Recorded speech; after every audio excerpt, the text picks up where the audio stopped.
I have so many projects and so many quizzes, and all of them are group projects, and the quizzes are stupid, and things to write, and tests to take, and midterms to do, and it's fine. I just want it to be over, and soon it will be. You make me look bad. Me? No, the quizzes. Oh, the quizzes. Yeah. Yeah.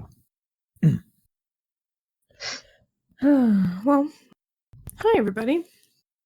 We're here. We are here.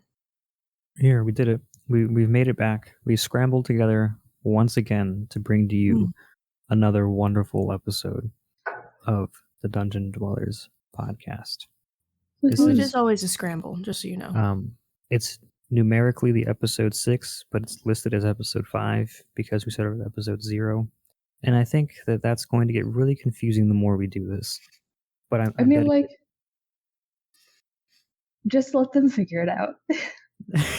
Start referring to it as whatever number. This is episode Zorp. Does it really matter the order that you listen to them? I don't know. I really don't think it does. No, we're constantly nonsense. There's no order to that. I don't think it matters. People don't watch this in a certain order. It's not like a season of a show. They can kind of start anywhere and be like, oh, these people are weird. Though I do feel like it will get better as time goes on, so maybe they'll not want to watch, or listen to, episode 2 when they get to episode, 52. If it goes that long, that is, my goal in life is to keep this going, because I do enjoy doing this. Wow, if it's your goal in life, it's also Brandon's. So we have 2 people. Woohoo. And I think I'm the most consistent podcast attendee besides the person who runs it. So yeah. I'll just keep that as my contribution. I would love to be consistent, if only I didn't have the pesky necessity of schooling. I mean, consistency isn't really super key, I guess. I mean, the only person that needs to show up is me. That's true. Though I would like to say that I am indeed friends with the other, podcast attendees. I'm not just, my presence does not deter the others. Some might hopefully, but it does. Oh my God. No. No, that's absolutely false. Everybody adores her as much as everybody else. Oh. That's why she's only in episodes where they're not.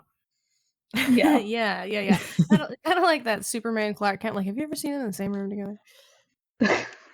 I don't know. Molly's actually every other guest on the podcast. Yes, yeah, I'm just super good at voice acting. So good, unbelievably good. You could actually sound like another human being entirely. Yeah. And my humor changes drastically, and the topics I bring up, all of it. Okay, we never did a sync clap. Sync clap. Yeah. Uh-huh.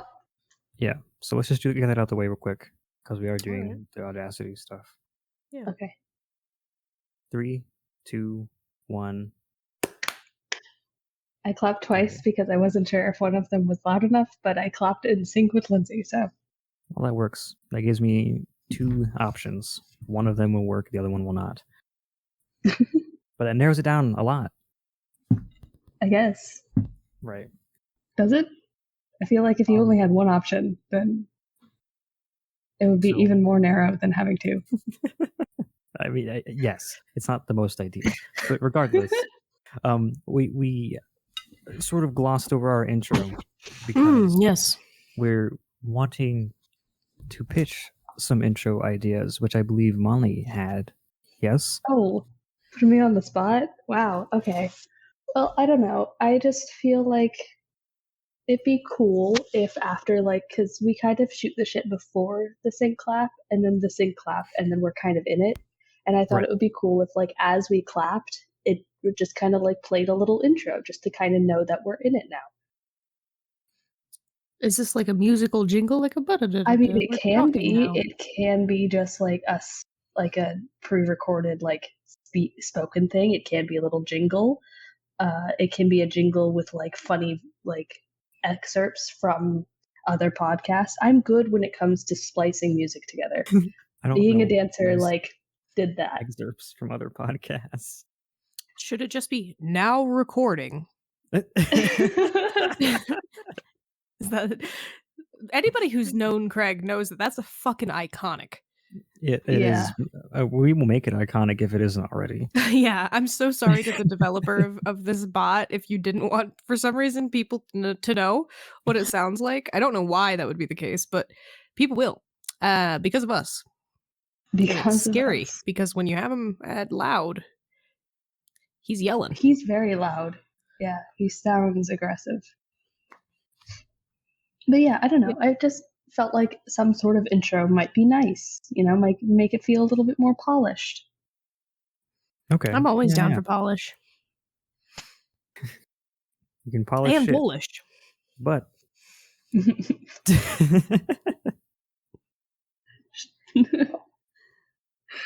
oh boy. Okay, so jingle ideas. What key are we starting this jingle in? God. Whoa. I know, right? Whoa. Whoa. Straight up. I have the vaguest approximate knowledge of jingles. Honestly, I just thought it would be funny if it would be like generic music, like royalty-free music that you just kind of find. It just makes me giggle. We just play an entire royalty-free song, like all 2 minutes of it. Oh my god. That's our intro. I want it to just be people snapping. Like in Greece? Like a real jazzy sort of thing there. We should dub in everyone's claps individually, one after another, and that'll be our intro. Actually, that might, if you paired them correctly, that might be kind of funny. Especially because some people have to speak. Some people have to say the word clap and or anything else they want, which would really spice things up a bit. You have a bunch of clappings and then somebody going, clap. I think at one point, we said goose or something. I don't remember, but there was something. Yeah, I feel like goose was the word. I think banana is our most recent. I might change it up. I would change it every week. It'd be whatever's on my desk. Goldfish. Did you have bananas on your desk last week? No. No, I guess that was a bad example. Do you have goldfish on your desk this week? Yes, they're flavor blasted. Extra cheddar. Oh, I love those ones. Those are good. Not a sponsor. Not a sponsor. But if you'd like to sponsor. If you'd like. I would be okay being sponsored by Goldfish. Yeah, right? I mean, Goldfish Farm remembers everything, so. They're the snack that smiles back. Goldfish. It's ingrained in us. We can't help ourselves. We feel a compellation. What's the word? A compilation? Yeah, I'm trying to say we feel compelled, but the way that I phrased that was just not working for it. It's weird that we compilation. Yes, we're just kind of coming on, No, but it's funny that our generation feels absolutely compelled to finish that phrase. I feel like there's lots of phrases like that. I can't tell you any of them right now, but I feel like there's a lot of them. 200-300 Empire. Today. There you go. See? Yeah. There's a bunch of them. Man, they just really underestimated the power of jingles. And then for some reason, they kind of phased out. And people were like, well, they're lame now. But I'm like, well, it's because we kind of phased out of commercials like that. Now you just have stupid ads on YouTube videos. You don't have commercials anymore. Nobody watches that. God, the crypto ads. There's so many. They're all so they're just in poor taste, it seems. They're just jumping on a bandwagon. Honestly, ads and social media in general right now is very draining. And I just want to stay away from it and just watch funny videos because that's most of my personality. The only ads that I experience at this point in my life are the ones I watch somewhat willingly on phone game apps for various incentives. That is true. I have ad block on everything else. And I never watch YouTube on my phone. Though you can get ad block on your phone too. You just have to use their browser, which I find kind of defeats the purpose because their browser is not good. Yeah, I mean, they're trying, right? So good for them for giving options, but I'm just like, I got pen on my new favorite pillow and that I'm currently hugging at a dining room table, and that depresses me. Oh, I'm sorry.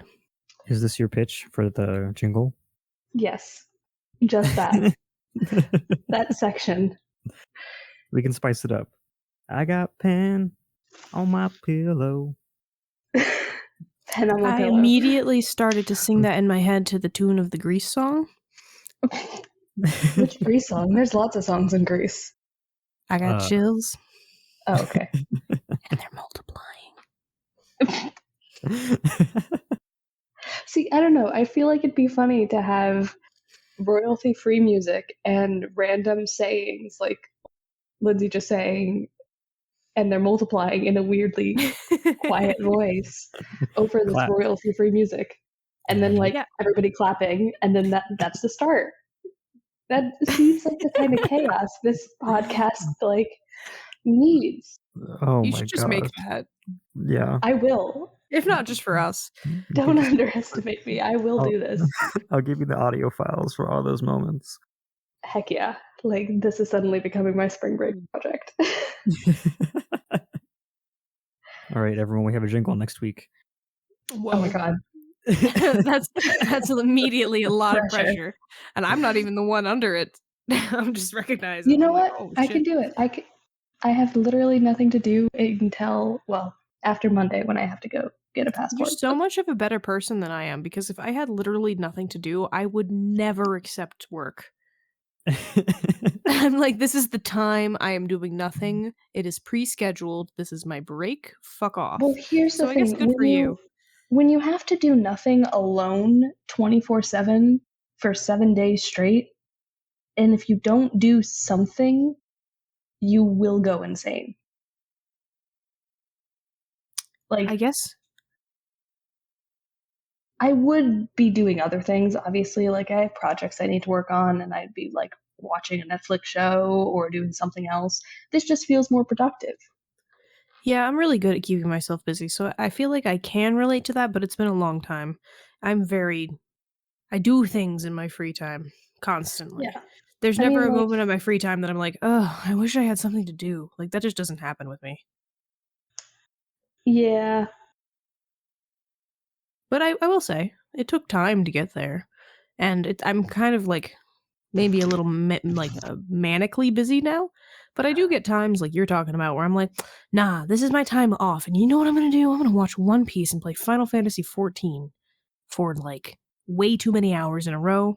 I'm going to eat some chips, maybe take a snooze, step out onto my patio like a white dad admiring the lawn, go, and walk back inside. I very much could picture the stance you would take.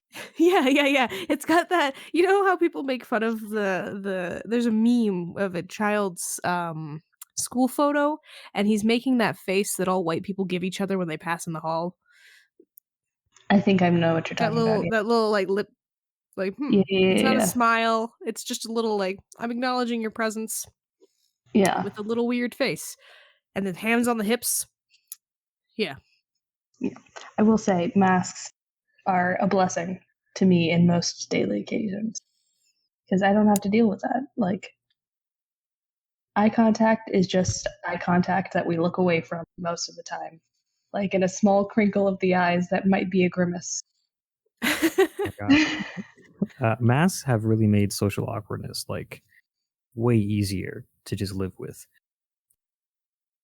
I have to say, I'm actually low-key concerned about when I do take my mask off, because I think that my facial expressions have become completely unchecked. Oh, yeah.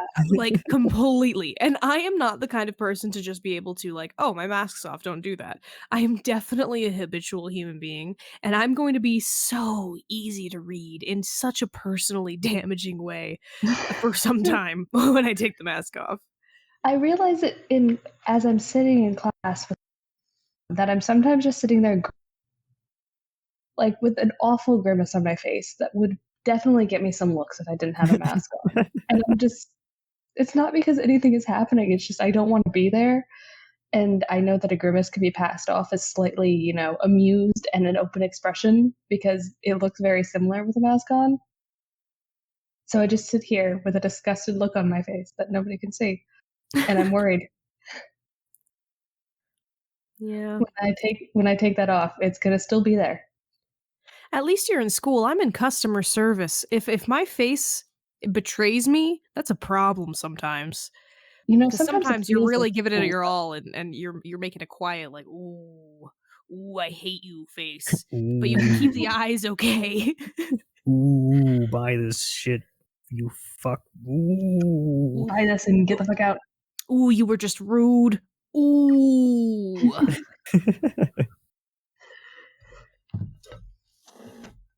But yeah, so masks. Am I right? I kind of like masks. I don't know. This might be a controversial opinion, but I think masks in like on airplanes and when you're making food for me and like the public food industry and when people are going into hospitals, like, can we keep that? I don't know about making the food one. I feel like that one's kind of like you're cooking, you know? And people didn't die. But like, and I feel like anybody can wear a mask if they want to, like especially in a plane or on a train or in a car or on a boat. Sorry. But but I don't know. I feel like yeah, hospitals, maybe masks should be a little bit more prevalent. But I think the thing is like forcing people to wear them when there's not a need. Well, no, obviously. Like, I'm not saying force people. I'm saying just make it more acceptable. Because as somebody who wore a mask before, like, masks were mandated, and then are currently continuing to wear a mask when living it in a place where people view that as a very strong political, like, stance, even though it's not, it's definitely not acceptable. You know, like, you get looks and comments, and it's uncomfortable. So can I just, you know, wear a mask in peace, please? Yeah, I think that should be the case. And I think that the pandemic actually kind of enables that because I guess I've been talking with a lot of people about it and they're like, I think masks are going to remain. I know that the people I work with are like, we're going to wear masks leading up to the holiday season and during the holiday season because we can't afford to get sick. That's a good idea. I think that's fine. In schools are a breeding ground for things. So if kids, you know, just wore masks and they were feeling slightly ill, teachers would be so much more safe, and so would other students. Yeah. Like if you sent your kid to daycare and they were sick and you just had them in a mask, it would be so much more helpful. Yeah. And I mean, kids even kids and they're like, frick this thing on my face. I need to yeet myself into the oven. But it's still slight, you know. Yeah. And also, even if it's just in high school or upper elementary, because, you know, those kids are more intelligent than people give them credit for. Not the high schoolers, the upper elementary schoolers is who I'm referring to in that. Yeah, we all know high schoolers are dumb. No. Stupid high schoolers. I will say, if you hear in the background of my recording random thumping noises, please know that I cannot control them, and my rabbits currently have the zoomies and are jumping from one end of my couch to the next. That's super fucking cute. I mean, like, what the fuck? I'm sorry for the noise in the background. It's my rabbits playing on my couch. Clitter clatter, pitter patter. Oh, I'm glad you'll find it cute and not annoying. They're very cute. I would never stop them from playing because that's just cool. You don't stop your pet from having the zoomies. I mean, I bet there are people that stop their pets from playing. And, well, I will say, owning cats, you certainly stop the playtime if it's on your body in 4 a.m. Well, yeah.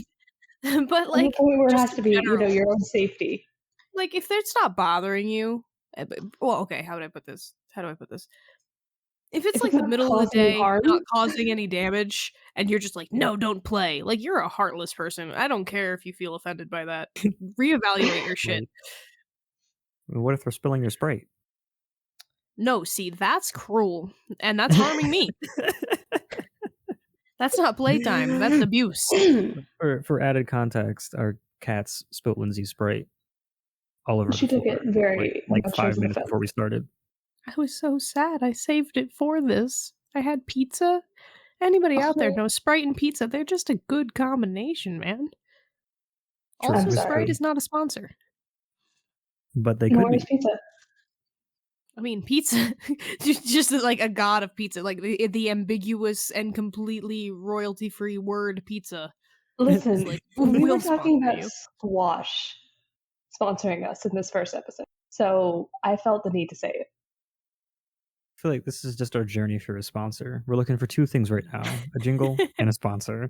I don't, man. I feel like I would start folding inside out if somebody wanted to sponsor this. I would be so stressed at the expectations that I'd be like, "Are you sure? Are you Are you sure? Do you know what you're like sponsoring?" Have you listened to it? Now, I don't know anything about sponsors, but from what I understand, they just gave you like a list of phrases and you can say the phrases. Sometimes it's just buzzwords, but I mean, like in other podcasts I watch, like they'll be in the middle of a conversation and it'll be like, but not as good as goldfish. And that's why. I mean, we sang the whole jingle earlier, so yeah, I guess we did. So I guess that's a good example, actually. See, there you go. Just incorporate it into our regular routine. So if we start practicing that now, take something on your desk and just incorporate it into conversation. Maybe we can attract the sponsors, like moth to a flame. I feel like even as the little guy, though, like a complete nobody podcast, we shouldn't accept any sponsors because there's a lot of shit companies out there. Well, we couldn't choose the sponsors, Yeah, we can be like, no, we don't want to accept this shit sponsor. No, that's what I'm saying. We should just we shouldn't just blindly accept anybody. We should be like, no, yeah, definitely. Like Nestle water, Nestle water, never, Nestle water. never take that sponsorship. Yeah, You're sorry, evil. Nestle. Even though we are probably got like 5 years and one is an alien, we still wouldn't take any sponsorship from Nestle. No, you're an evil, honest to God, evil human corporation. Like, just the scum. Is goldfish a Nestle product? Hold on. No, they're Pepperidge Farms. Oh, gosh. Oh, no. What if... true. Like, parent companies and shit, I might not even know what I consume by that. There are a lot of those. Like, they have much of what we put in our mouths. I feel like I'm going to be upset. Disney has a monopoly of things we watch, and Nestle. I think it's Nestle. I think I fucked everybody up. Nestle in my head. Nestle, call them Nestle just for the disrespect. Yep, Nestle. Nestle. Change your name like Kanye changed Pete Davidson's name. Hey,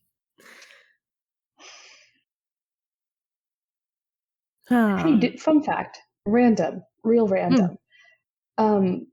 The newest Super Bowl halftime show, which include Snoop Dogg, Dr. Dre, Eminem, and a few other people, has been the least controversial halftime show in years, and I just find joy in that. And actually, I felt like sharing. Funny. Yeah, it's just like a mashup of old songs, basically, that we jammed out to as kids, and it was great. It was amazing, and everybody loved it. So I felt like sharing that wholesome fact. That is a wholesome fact, and thank you for sharing it. You're welcome. Wait, that was the most recent halftime, right? Yeah. Yeah, that's super strange. I feel like the controversy in a lot of other ones was like fake controversy, like Left Shark. That wasn't real controversy. Was that a controversy? I thought that was just basic excitement. People just liked Left Shark. Fair enough. I mean, I don't know. Like, what was the controversy there? It was Katy Perry and two sharks. Yeah, I don't know if there was one. And that was 2014, I think. Yeah, one of the sharks had slightly less chutzpah than the other one, and we liked that guy. He spoke to our souls. If only he knew what was to come over the next 6 or so years. I wonder if the guy that was in, or lady that was in the suit, does that mean anything to them at all? That entire meme? Oh, it most definitely does. Yeah. I feel like being a part of any viral meme means something to that person. Yeah, I mean, meme children that have been memes for years come forward and been like, hey, that was me as a kid. and they feel like some sort of pride in that. That's been a thing, and it's really, really weird to see like these children be teenagers now. But they take pride in that, even though they had nothing to do with it. They enjoy it. I wonder if the kid who does the smirk in his photo that I was talking about earlier, if he like thinks about it every single time he does it unconsciously to people. I'd like to believe he probably. I feel like I hope he doesn't. Well, I hope it doesn't bother him if it does. I should be more. Like, I hope he remembers it and it makes him chuckle. Yeah, as long as there's humor in it. I wish I knew the name of that. Do memes have names? I feel like sometimes they do. Yeah, sometimes they do. Sometimes they don't. Yours probably does if it's iconic enough. Yeah, I mean, meme culture's kind of changed. I feel like we've actually phased out of meme names, and now it's just like broader memes. Because like Success Kid, that was obviously a meme name. Like, yeah. And there's still memes like that, but they don't get like a name cult following. They get more of like a genre. Yeah, I feel like we have more, I don't know, meme type material now. So memes have become, like you were saying, a genre because we have TikToks, and before that we had Vines. So memes started becoming less name worthy and more like, this is a meme versus some other source of media that makes us laugh. Guys, I found it and I kind of feel bad. There is a meme name. There is a name for this meme. And it's awkward white kid smile. And I feel bad. Can you post it in the chat? Yeah. Just so we can see it. I'll post the link to the Know Your Meme page in addition to just a picture. Yeah, you never heard of that website? I think I've heard about it, but it's like Urban Dictionary, but for memes. Wow, I just tried to say visit and it turned into Viterator. Dinner egg? Yes. What? He's here. It's time. What time don't is say the it? Time. Don't say the time. You're gonna give away your secret. We cannot give away that secret. No, that isn't like. It's the only thing protecting us from go to wins. Yeah, that's a true dungeon dweller. I hope. Can you knock on every piece of wood next to you? Because if for whatever reason that ever ends up leaking, I now fear for our entire being. Oh my god. Oh, okay. I couldn't think of the picture earlier, but this picture makes a lot of sense. And we're just gonna brush past that, no context. I feel like it'll be there. It'll be there. We can piece it together. The dungeon dwellers will have like lore, and eventually somebody will develop it, and it'll be great. My goal is to have our own Know Your Meme page. That'd be great. It's a weird goal. I love that idea. I think it's a good stepping stone. Not the only goal, of course. Why did that not send us a link? I was wondering the same thing. Weird. I don't want to click. Yeah, don't worry about that. I'm posting another one. So, I've sort of been falling in the background here, deep into Campbell's chicken noodle and their history. Yeah, Campbell's, like the brand. Wait, how? Okay. Didn't you look? Wait. Okay. No. Goldfish is owned by Pepperidge Farm. There's an explanation, and then Pepperidge Farm is owned by Campbell. Mm-hmm. Okay. And from what I can tell, nobody owns Campbell. They're just Campbell, so we're good. We can get a sponsor from Campbell. I'll take a sponsorship from Campbell's. I love Campbell's. Campbell's pretty good. Hopefully, there's no slave labor involved. So I mean, yeah, we can't. We I've just never looked into Campbell's. So Campbell's, keep your shit under wraps. All right, if you're slaves, just don't let it leak. That's a horrible thing to say on the internet. Oh my god. Hey, we don't care if there's slave labor if we don't know about it. But if we do, then we have to have an issue with you. So just shh. I mean, isn't that was sarcasm for anybody listening to me right now. I hope people would get that. We don't need to explain that it's sarcasm. I do, but boy, oh boy. I can just imagine somebody clipping that and being like, and then she said this. And I'm like, oh God, my whole life falling apart. That's it. Shambles. Goodbye. I know, right? Stephanie finds out and is like, what? You promote slavery? Being part of the communication era is so weird and so like socially risky in many ways. Because you could just be a human being that makes somewhat unwise decisions occasionally, and it can be you could look like a complete ass very easily. I feel like outside of doing actually deplorable things, right? It's really just up to you and how much you care about your personal opinion. Because I feel like Mariah Carey wouldn't want to be caught like picking at a wedgie, right? But other people don't give a shit about that. It's not morally like depraved to pick at a wedgie. No, like you should just do that. Don't be uncomfortable for anybody else's benefit. Pick your wedgies. But that's just an example, not necessarily that. It just means like, you know, like some people would care a lot more about that in their like public image, like Beyonce with that picture of her during the Super Bowl. You know, like some people would just embrace that, and others wouldn't. I like to think that I would, but who knows, right?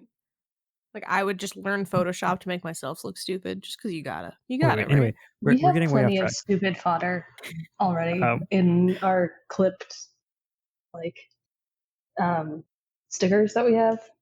Oh yes. Oh yeah. Actually, we need to end every episode with one of those, according to Heather. So I love that idea. Yeah, but I think it's a good idea.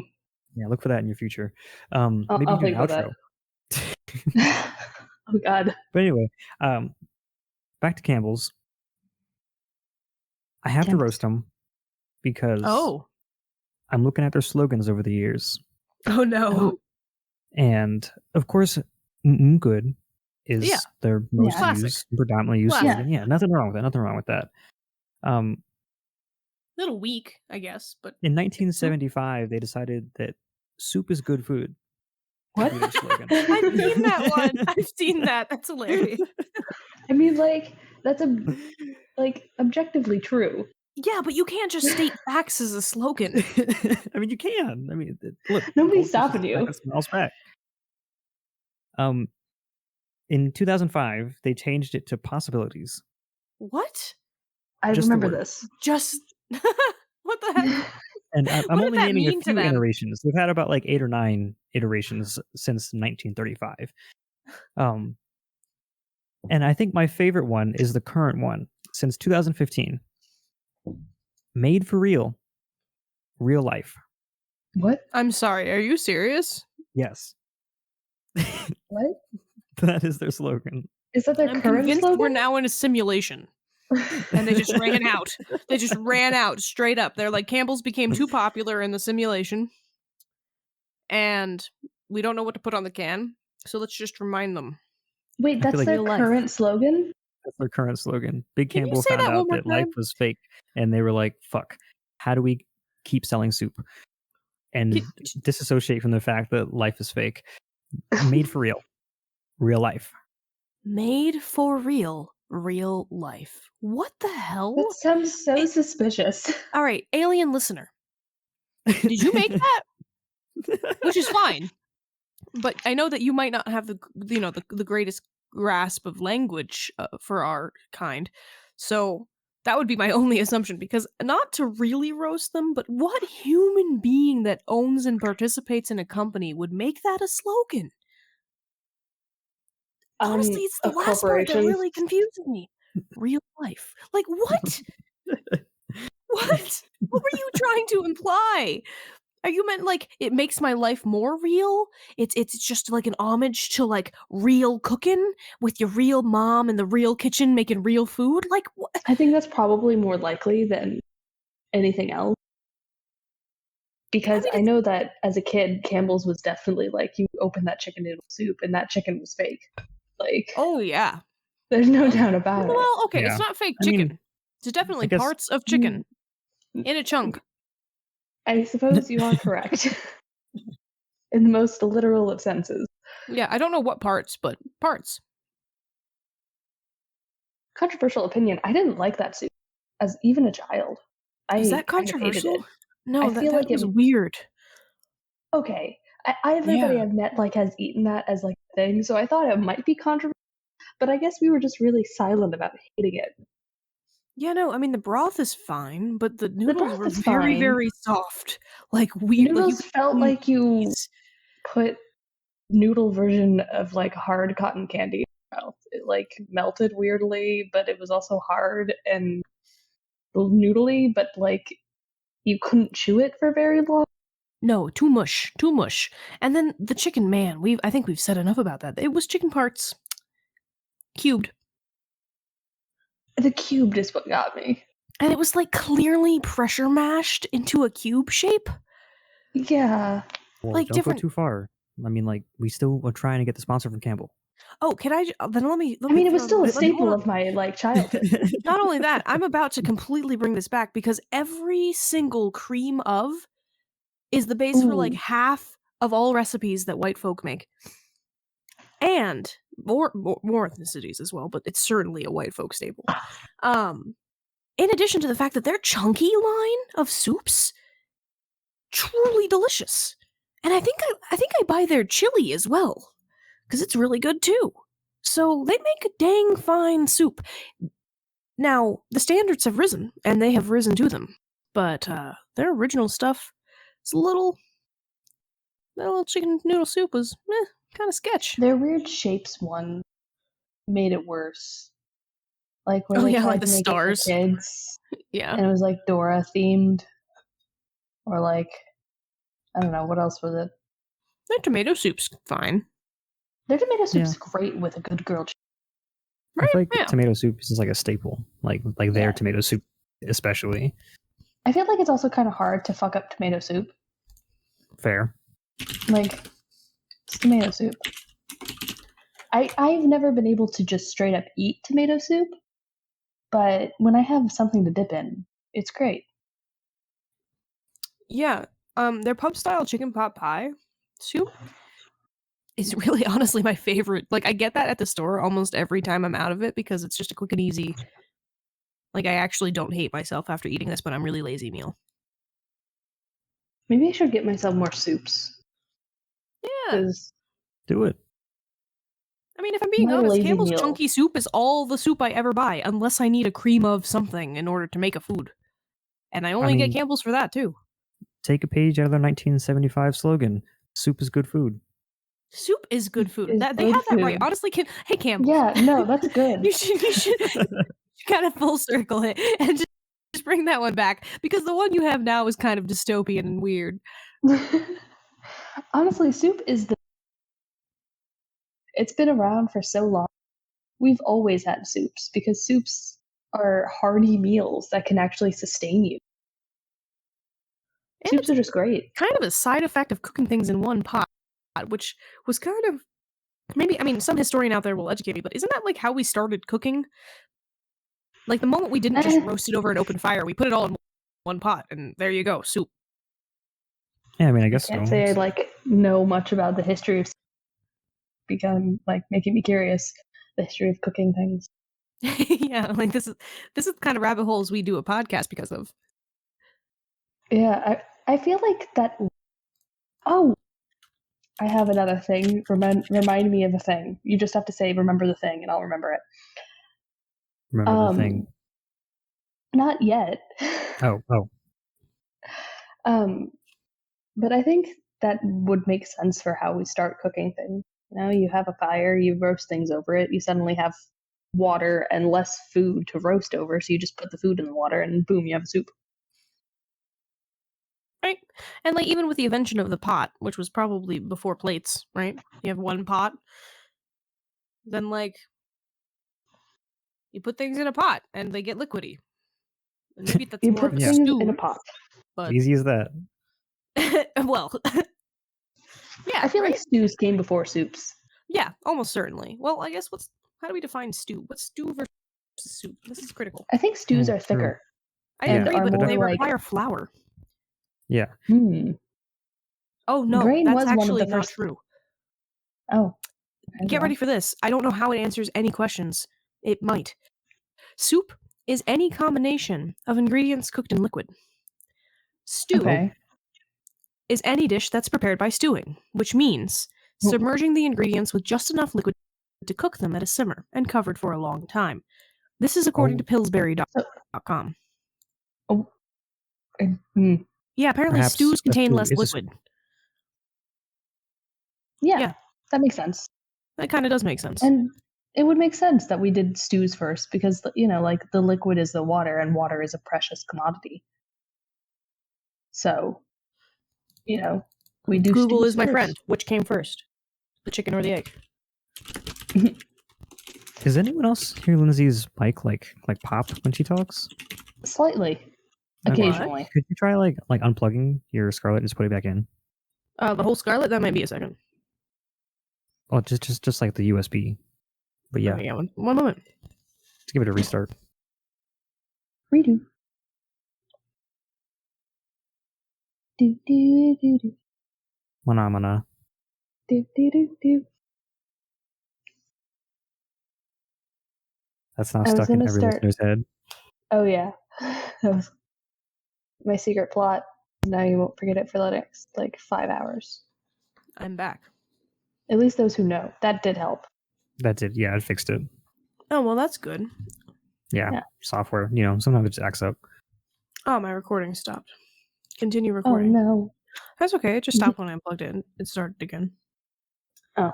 Yeah, I'll figure that out. That's not that hard. All right. Oh, I remembered the thing.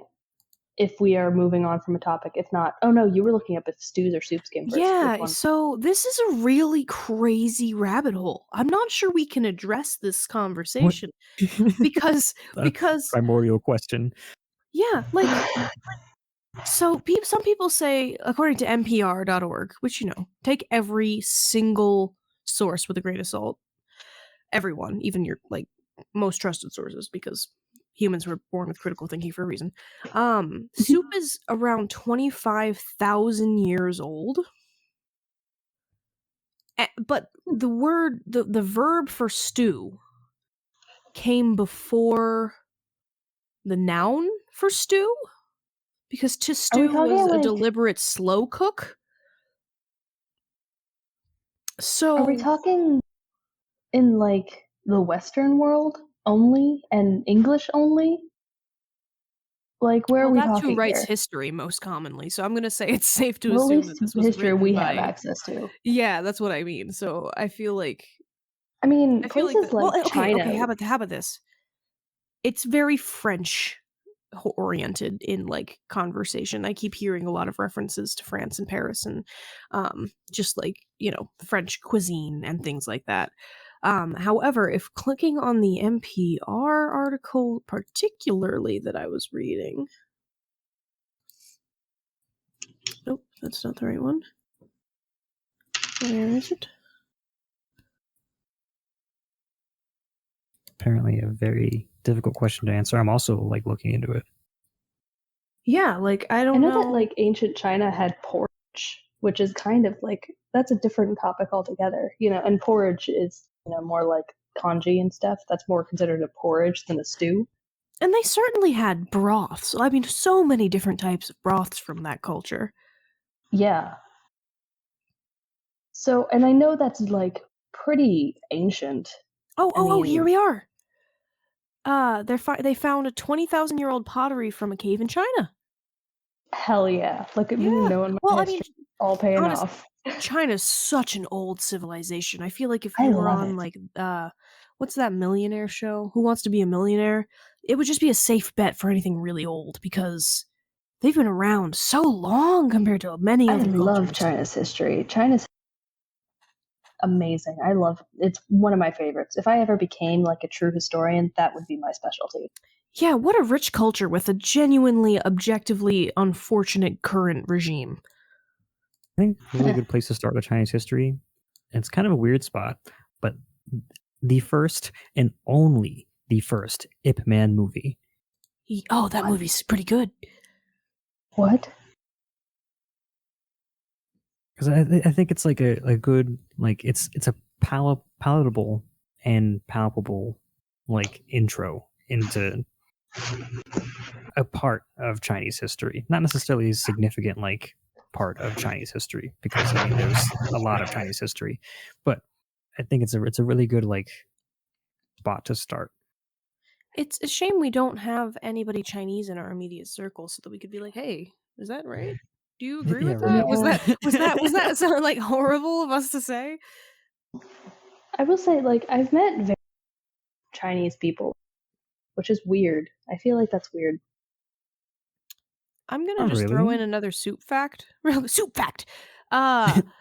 Hit me. Apparently, cooking it. Well, okay, this is actually not a soup fact. This is a cooking fact. I lied. Cooking fact. Cooking itself was thought to be invented almost more than 300,000 years ago, before Homo sapiens even emerged, according to Harvard primatologist, presumably a specialist on primates, maybe Richard Wrangham, in his book Catching Fire. That's a lot of cooking.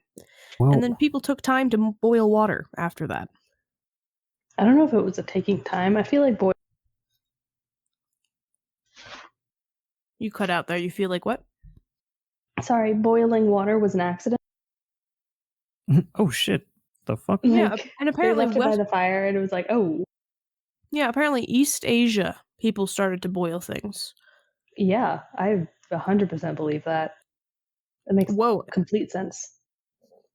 This is an interesting little factual tidbit.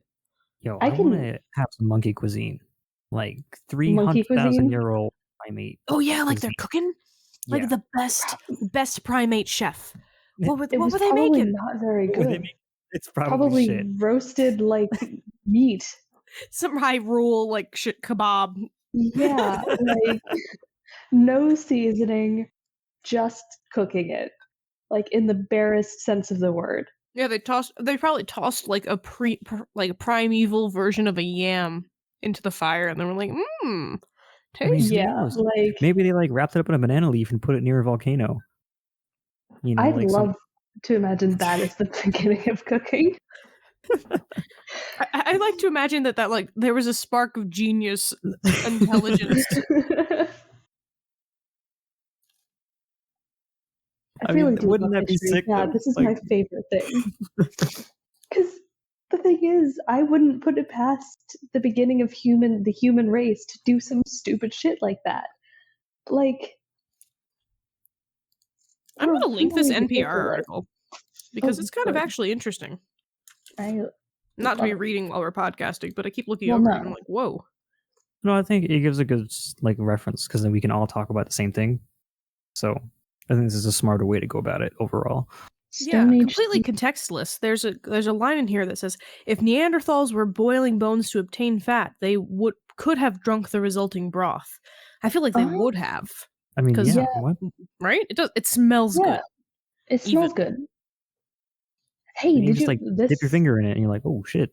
It's completely unrelated and suddenly very depressing, but like animals will eat anything that smells like good, like microplastics. Apparently the bacteria that grows on them smells good to animals, and that's why they eat it. That's sad.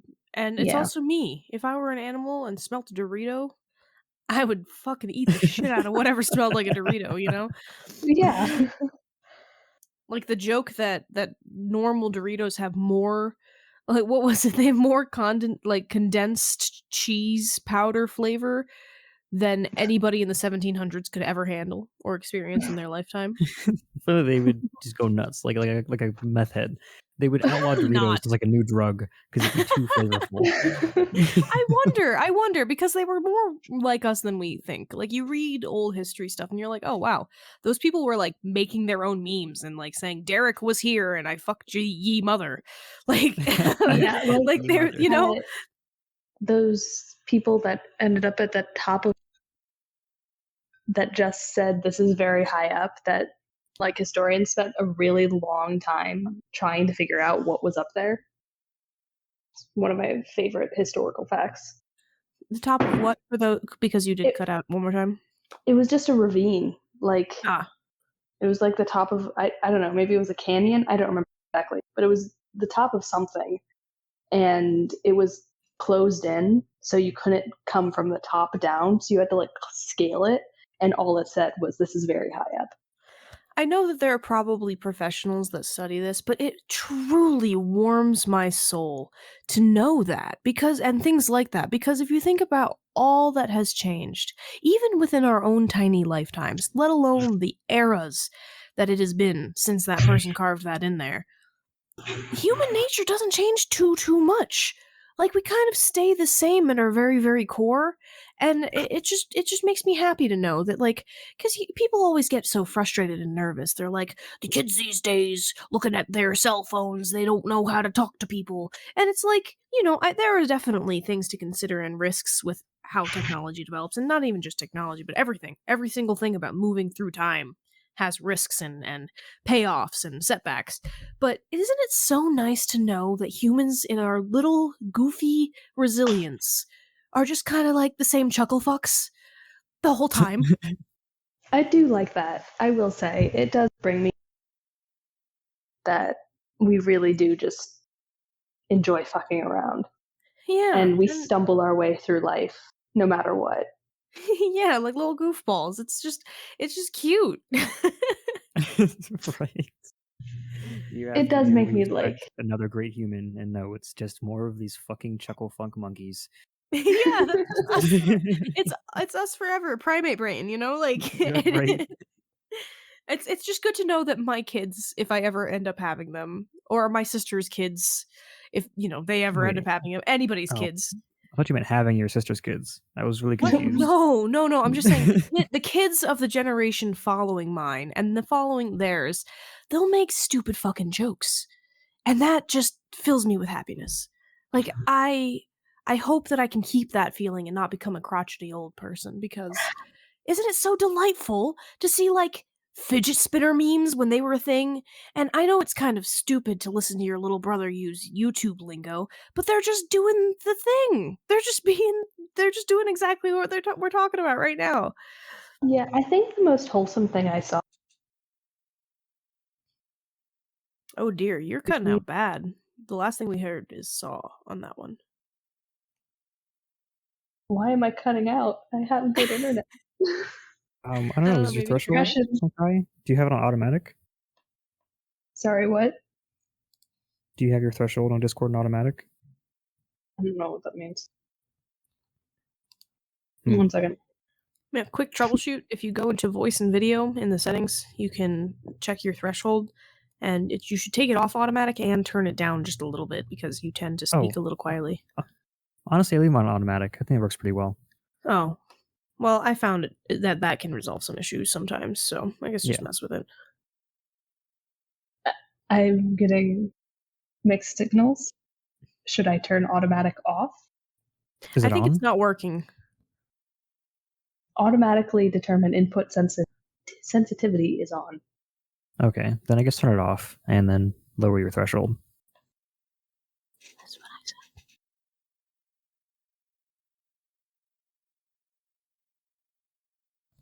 Thanks for. In the meantime, I have to say, what you were saying earlier, Lindsay, really put this like strong image in my head. Like 10,000 years from now, some dudes like going through the ruins of what used to be America, and they're like, "Oh my god, a fidget spinner! They're just like us." Like, I hope that does happen. I really do. I hope somebody finds like a butt print in cement, and they're like, we're the same. Because we are, and I think that that's something so cool, and it like transcends all of the weird wibbly wobbly thing that is time and space, and it becomes just like a big family hug for all the trauma and the horrific things that have happened and, to be honest, are currently happening around the world. Isn't it nice to know that however we end up is going to be wherever we were going anyway, in a way, and however we are in the future is going to be how we always were, just a little bit better, but still funny. I guess so, right? It's also like on the flip side, like, damn, I thought we'd get a little better. Well, I think overall we have, like right? rights have improved globally versus like the 1700s, I mean, on paper, I guess. We don't know what it was like in the 1700s. Maybe they were living it up. I would say I don't know. Okay, fair. Study. Oh, I think you need to turn it down a little more because you just said the word study. Turning it down, does that help at all? Can you turn it a lot more? Like really low down to the left-hand side. Womp. And say several words in succession. I'm saying all the words in all the succession. Succession? Your words are seceding. Yeah, that's way better so far. Yeah, okay. I turned it like way down. Oh, can you turn it up a little bit more? Yeah, the background noise was suddenly like. Is this good?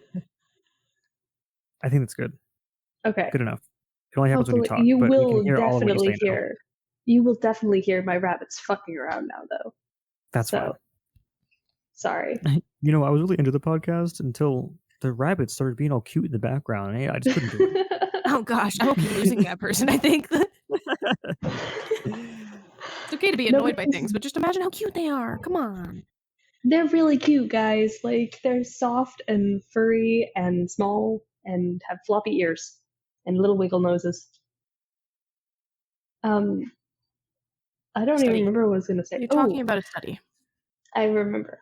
I wasn't talking about a study. I was talking about studying. I said there is something inherently depressing about being someone who studies history, because I, will go through history and I'm like, oh, that's happening now.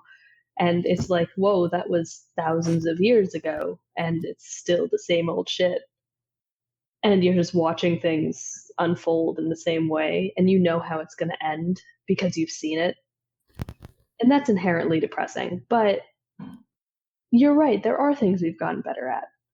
Yeah, maybe it's just a really slow slog, Yeah, we'll one step at a time. We'll always be kind of the inherently same when it comes to humor and jokes and things that we find funny. But I think that things we find serious and, our stance on issues will change. To get real, deep and philosophical about it. Right, yeah. Which, I feel like we get especially deep and philosophical when you're on the podcast, which I think is awesome. We get quite a dichotomy of antent. Well, I'm glad that I can bring some philosophical thoughts to this podcast. I will become another chucklefuck when we're with a bigger group, I will say. Oh, I think we're still chucklefucks. I'm just gonna point that out there. We went from memes to soup to this, and I feel like that path alone indicates that this is not by any means scholarly. What do you mean? Yeah. What? You should source this in any of your scientific papers. I mean, source it if you can get away with it. I'm down for that. Sources are hard. I mean, yeah, if you can get away with it, but don't come cry to us if you don't get away with it. If you leave a comment, I might respond and be a first, source or what is that? It's been too long since I've been out of school. When your source is direct primary. Yeah, I'll be a primary source if you comment on a YouTube video. Can you unplug your Scarlett and plug it back in one more time? It should hopefully fix long enough to finish the episode at least. And then we can troubleshoot afterwards. Yeah, why are we just having all the problems today? I don't know, man. This is audio issue episode 5. Hopefully it's not awful to listen to. No, I mean, listening to it here, it's not terrible. It's more like a mild annoyance, like getting a shot. No. Yeah. All right. Getting a shot compared to your whole day. Obviously getting a shot sucks. I will say, there are some shots. I'm thinking of one in particular that will ruin your whole 2 days. Okay, not that shot. Yeah, that's fair. I've returned. Oh, the thing I wanted to tell you about the thing. This does have something to do with history. So if you guys remember, doodle-doodle-doodle in your memory, this is a memory in the show. Yeah, flashback. We were talking about the history of marathons way back when.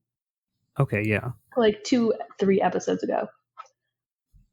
And funny enough, the next time I went to my history class, this was brought up.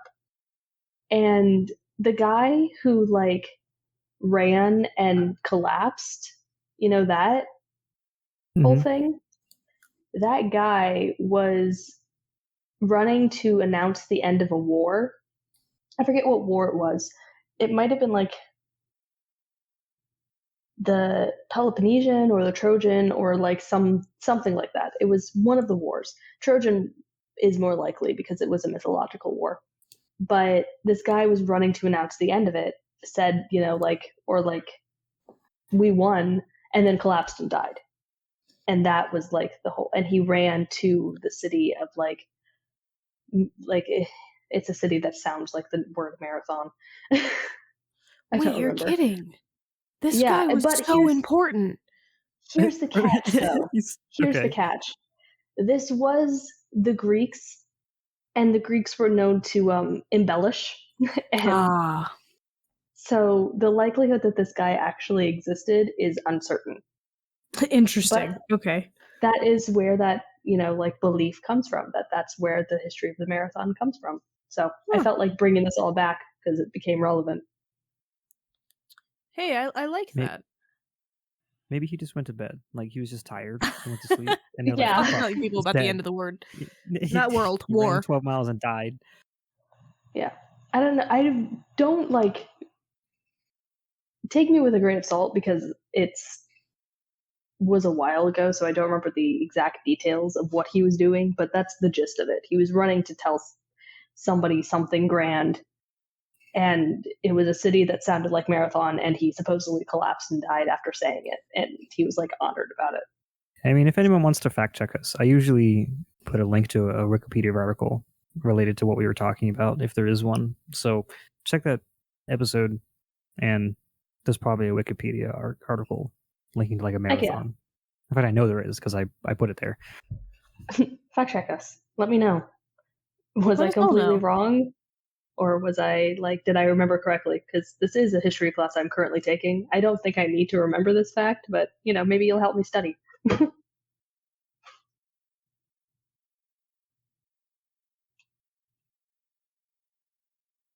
Fact checking. It's important.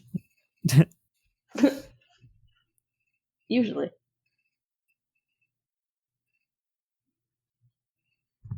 Just sit in silence now. Yeah, well, that's it. We should just, stop talking the last 5-10 minutes. One last completely off-tracking question in great dweller style. Okay, go for it. I'm excited. If you could be a mythological creature, which one would you choose? Ooh. Hydra. Whoa. Hydra? Why? Because you couldn't kill me. Well, fire, True, but try cut off my head. That's a lot more obvious, right? All right. Yeah. All right. There's a lot of mythological creatures that are going through my head. I'm struggling with this myself. I feel like I want to be something that flies and is magic, but you were already in mythological creatures, so it's kind of all of them. Yeah. And then I'm thinking about the different mythological creatures in, different cultures and different parts of the world, and how, saying dragon means something completely different in different parts of the world. Yeah. And I don't want to be evil inherently, I don't want to pick a villainy thing. So I guess I was just doing some traditional mythology, or is it just all mythology? I mean, any mythology, right? Anything that just speaks to you, if you can think of it. I was just doing. Does that include Ghidorah from Godzilla? Is that mythology? Is that mythology? Just suddenly, is anime mythology? Oh my god! At what point does it become mythology? I was doing research just now, recently, 15 minutes before this podcast. Not actual research, just curiosity-driven research about God, what are they called? I don't even remember at this point. The different fae and fairy realms and courts, and I think this is mainly the mythology where Titania and Oberon, come in. I don't know if you guys know those figures. Yeah. I don't remember what they're called. Oh my god, what are they called? Sealies, something like that. Yeah. Correct. What? And Sealies are basically, there's unsealies and sealies, and sealies are like the fae creatures that are in the light side of the world, and they're usually viewed as more nice, but they're still fae creatures, so watch your back because fae creatures are inherently mischievous. And then the unsealies are the ones that are like trapped in the underworld, basically. Can you spell this word? I'm trying to look it up. Seelie, I think. Okay, thank you. Sealy, yeah. And apparently, like first search is Genshin Impact. Oh, interesting. Oh, I didn't but know it is that also was a classification of fairies. Yeah, and so that, because I was just looking into that, it caught my attention. It's really interesting to be a fae creature in that kind of society. Are D&D creatures mythology? I mean, I know most of them are based on mythology, but can they just be like, are they all considered mythology? I guess, like, what classifies it? Mythology? Yeah, what is a myth? At what point does it become a myth?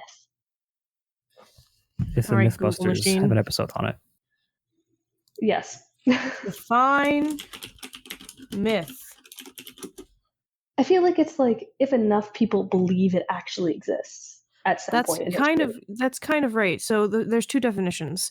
The second one's shorter, so I'll read it first. A widely held but false belief or idea, which is kind of what you're saying, or a traditional story, especially one concerning the early history of a people or explaining some natural or social phenomena, and typically involving supernatural beings or events. Ancient Celtic myths are the example that it gives for that. Okay. So weirdly enough, if we're going off the second definition, my personal belief is I don't think dragons are a myth under that definition. Oh. Like, I don't think they're a mythological creature under that definition. Yes. Because I think there is some inherent truth to dragons. I think we have had many, many talks about this personally, and I kind of agree. Not necessarily as written, right? But big lizards that fly and have horrid breath may or may not be gaseous and flammable. Yeah, or even, like lizard-like creatures that are seen swimming in waters that were kind of big and would bring, rises in the water because they followed the rise of the water. I mean, like Gila monsters are pretty close to that too. Exactly. Yeah. Like, there's just so many references to it all around the world that I feel like there's some truth to them, Okay. I also looked up the word mythology, and I think this might add a little clarity. So there's, again, two definitions. The second one is the least interesting, the study of myths. So Mythbusters effectively had a show about mythology. Right. But the first one is a collection of myths, especially one belonging to a particular religious or cultural tradition. But I think the first half of that, a collection of myths, is all that you need to have a mythological creature, because they're a creature within a collection of myths. Right. So in that definition, I feel like D&D monsters would be mythological creatures because they are a collection of myths. Very good. That's exactly what they are. I think I've decided on mine, though it's not necessarily related to D&D. It's actually in D&D and many others. And I think I might be a dryad. I think that would be a really dope thing to be. Maybe not, right? Like, everything has its downsides. And I'm not flying anymore because I was like, a fairy, that's a lot of variety. That would be cool. And like a phoenix, I feel like I'm not regal enough for a phoenix. But like, I don't know, something about dryad settles well with me. So I guess, like, what style of dryad? Like, do you want like more humanoid or more plant? Because I mean, there's a wide variety, I feel like, of dryad.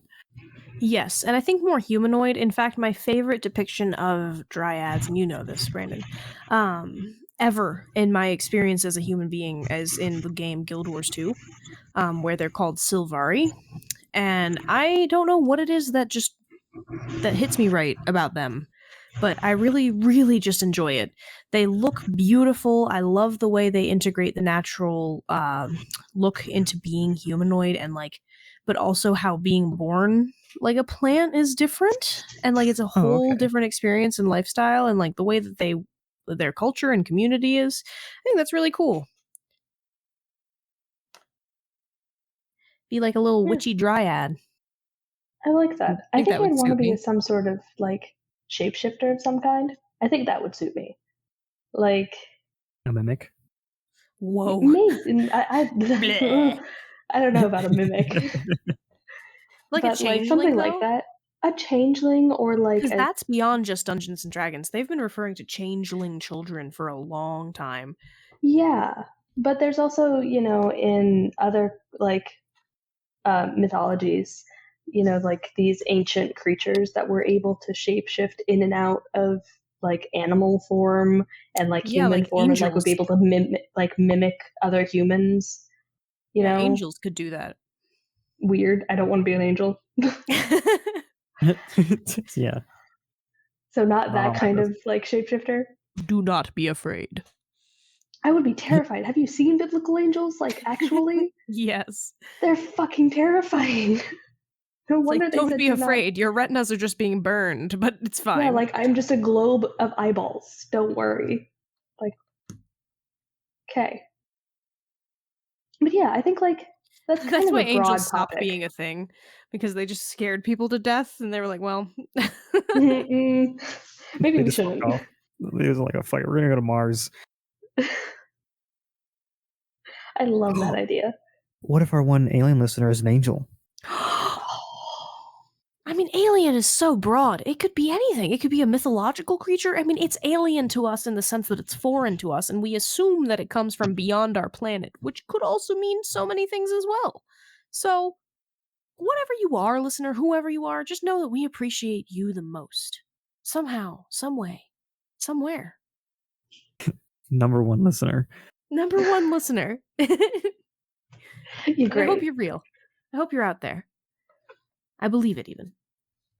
I'd love to believe that even if that listener isn't here now, that sometime in the future there's going to be, some sort of alien creature that just discovers our podcast and will listen to this. And even if this is in the future, years and years in the future, we're still talking about you.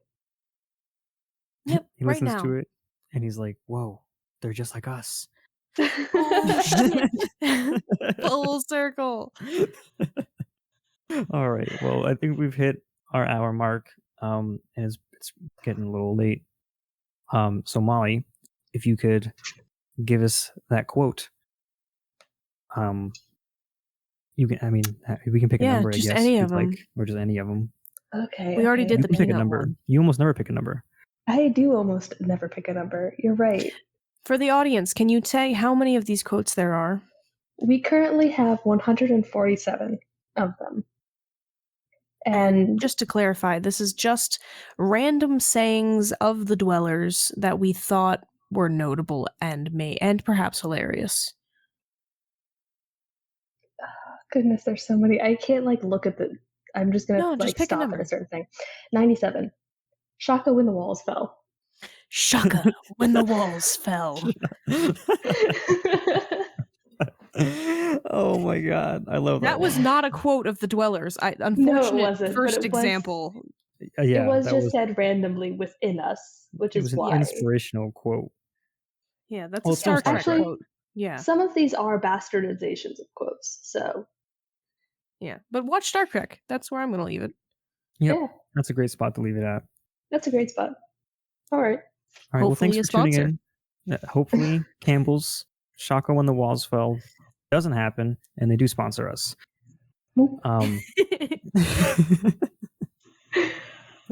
Thank you for listening, everyone. And we hope you tune in again next week. So I think we're going to be posting these episodes every Sunday. We're getting pretty consistent with doing it every Sunday. So make sure to check in around Sunday or Monday, whenever is most convenient for you to listen to podcasts. And I hope you enjoy. Goodbye. Namaste. Bye. Namaste. I don't know. I just want to have a good life, you know? Bye.